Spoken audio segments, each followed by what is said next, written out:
What's up, guys? It's now a new week, and as you can see, my new unit is in place. So I'm very stoked with how it's turning out so far, but right now you guys don't know how I got this far. So why don't I catch you up right now?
Okay, now you're officially caught up. And as you can see, I've got a piece of plywood here sitting on top of my table saw. Now this isn't the cabinet. The cabinet is right back here. As you can see, everything is done that you just seen earlier. What I'm going to do now is lay out where the actual table saw top is going to be in between the plywood here. And I've laid the piece on and butted it up to the edge banding that's on this side because that's not going to change. So I'm going to take a Sharpie pen and mark where the table saw is and also where the edge banding is, and then I'm going to run some straight edge guides along that and then take this off, measure how wide the table is, and put that mark there, and then also a 3/4 inch part for their edge banding because it's going to go around the table saw as well. This is a part that I've really got to make sure I take my time, so let's go ahead and start the layout. Here is the front, so we're just going to take that 27 3/4 inch measurement and just transfer it.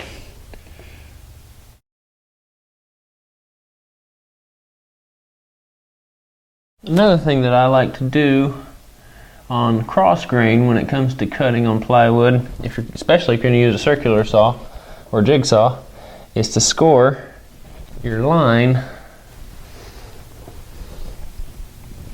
across the grain so it doesn't splinter.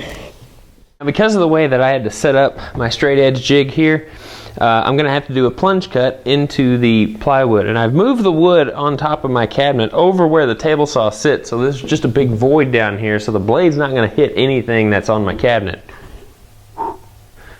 Anyway, we're just going to plunge cut, run it all the way through, making sure to keep it nice and tight up against this straight edge fence. And then we're going to take the fence, move it over, do the same thing on the other line.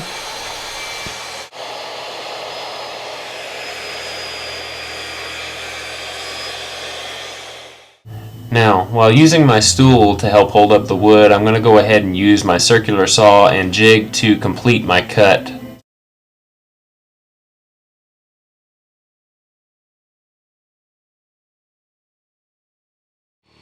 Now I'm just going to use my jigsaw and clean up the cuts at the corners.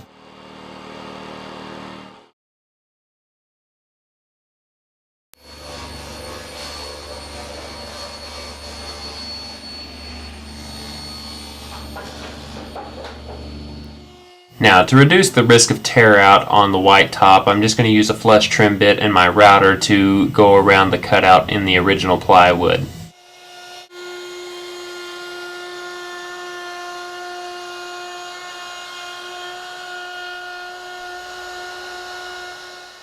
And then just finish out the rounded corners with the jigsaw.